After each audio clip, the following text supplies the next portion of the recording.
Guys,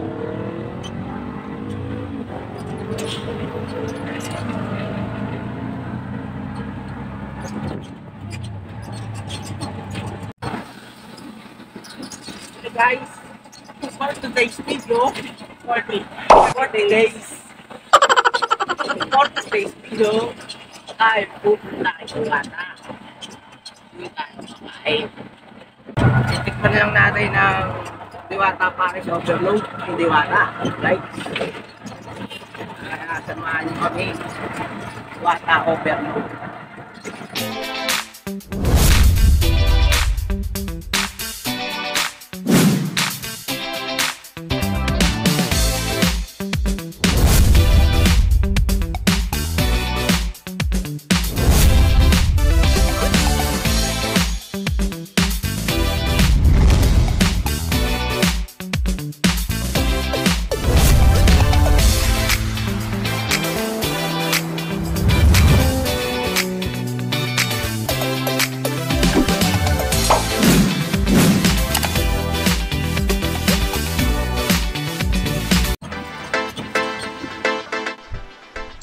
Hi! Hello! Maganda po tayong lahat. And so, ayun na nga mga kamay. Finally, mapupuntahan na rin namin ang pinipilahan at dinudumog ng Pares Overload ni Diwata. Ito po ay matatagpuan dito sa Jokno Boulevard, Pasay. And from SM MOA, sumakay kami ng e-trike. So, bali special, dalawa lang kami and 150 ang siningil sa amin. And we are so excited mga kamay. Andito na nga tayo sa Diwata Pares Overload. So tara na, samahan nyo kaming pumila ng napakahaba and matikman ang Pares Overload. Pero bago ang lahat, huwag pong kakalimutan na mag-subscribe sa aming YouTube channel. Click like and hit the bell notification para ma-notify kayo sa mga next videos namin.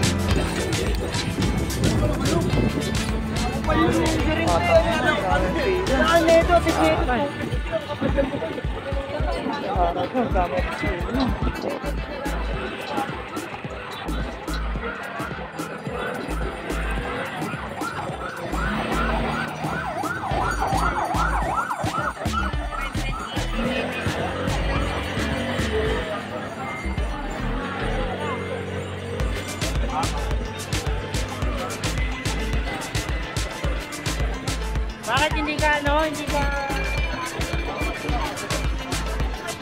Saan ba simula ng pila?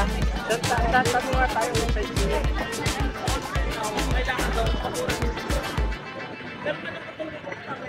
Doon yata boy. Yung dulo. Tanong natin.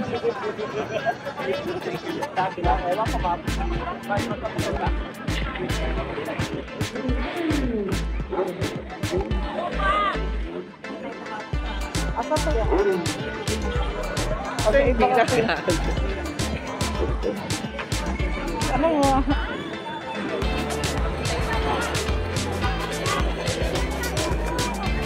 Asan sa dulo na pila? Ha? Ito? Oh, ito na, boat. Ito na. Yun lang po.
Alala ang putik din ako.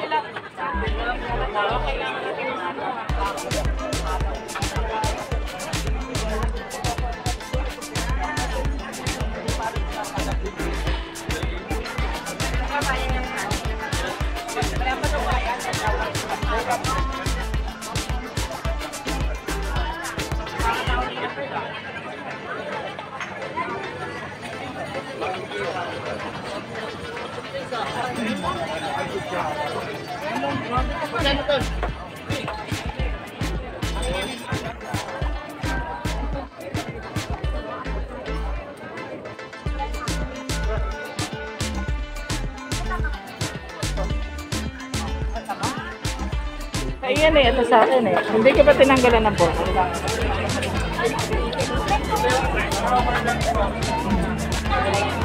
Saan ito? Overload? Overload. Bulaklak siya ka, baboy. Pag may Magnet, tapos dalawang ano, fried. Lang, galing ko na kasi ako. So, sumingit po siya. Binaka na Si Ate, ang pila pala niyan.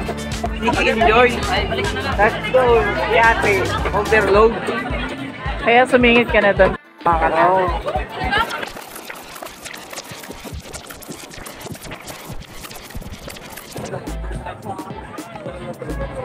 And so, ayun na nga mga kamay, balikan po natin kung ano ang nangyari, kung paano nakasingit si Boo. And hindi po namin intention na sumingit or mag-skip sa pila. It so happened na si Boo ay nagtanong and sinabihan na nga siya na pwede naman daw bumili doon kay ate ng pares since iba naman yung pila ng Seek and Joy. And may mga ilan-ilan na nga din na mga bumibili doon directly. So, nakigaya na din si Boo.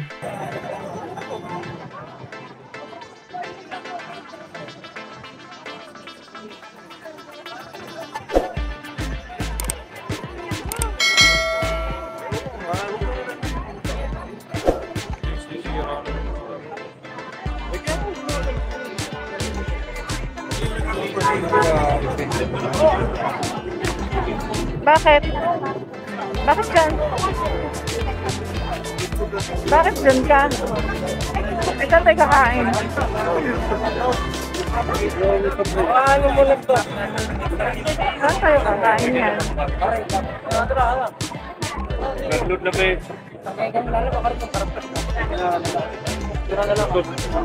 Paano ba yun? Yan. Basta na kami eh. Hindi na kahit po dito sa papunta na ako.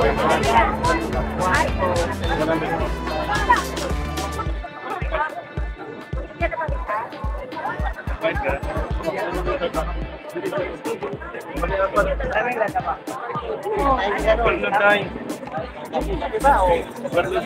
Tara na. Tayo. Gagi, nag-ano ka,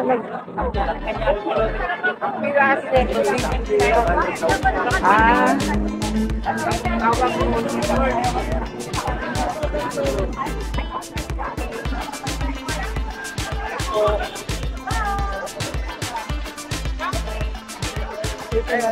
Hala, may ano pala. Sorry. May ano pala. Sorry po. Pwede pong makadaan. Thank you. Tingog na to, kaya di ba to? Asan ba yung ano? Saan tayo kakain dito? Bibigay. Siguro.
Dito na lang, bro.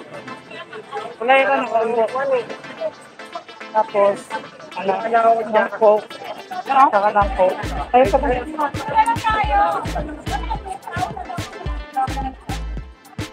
Ayun.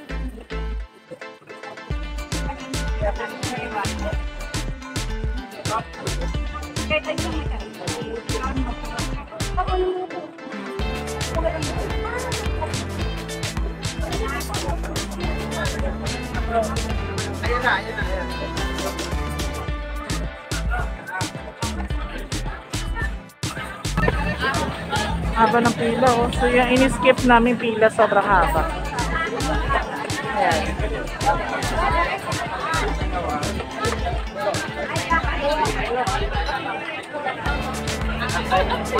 Baka na yan.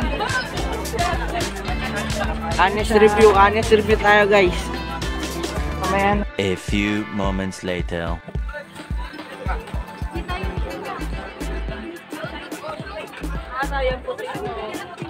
Puti natin lahat dito. Bupes na pes ko to, ah.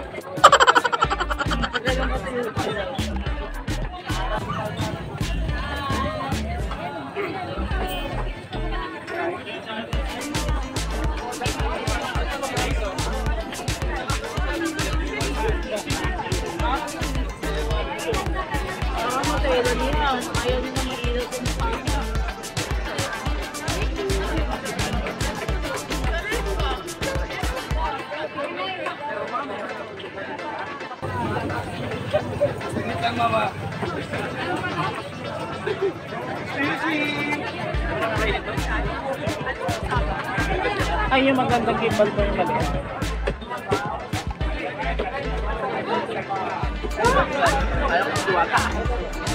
Kala ka dun eh.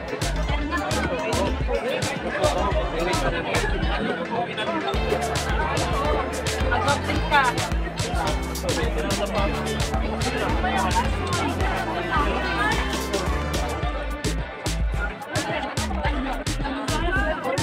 So, ayun mga kamay, busog. Tapos na din kaming kumain. Hindi lang namin masyadong tinagalan since sobrang dami pang taong kumakain and medyo nasa-shorten yung tables or wala masyadong makainan yung iba. Kaya hindi rin kami masyadong nagtagal. And yes, sabi nga ni Boo, honest review. So, masarap siya.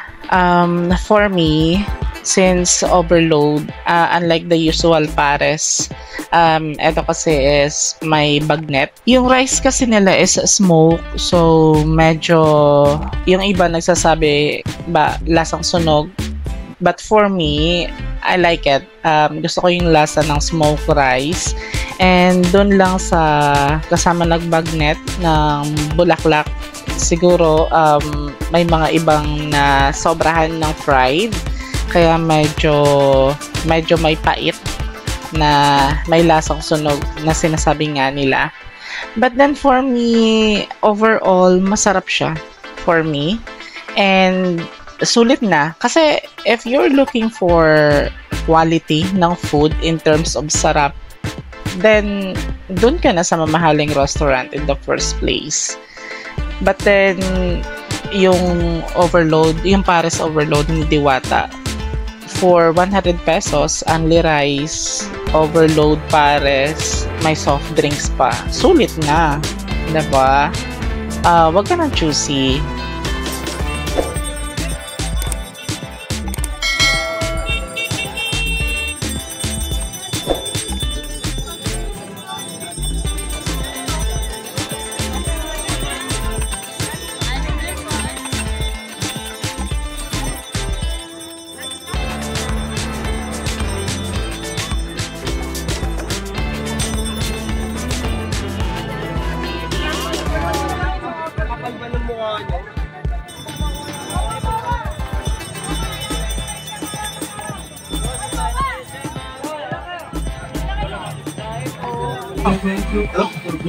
Please like, subscribe, and like, share, comment down below.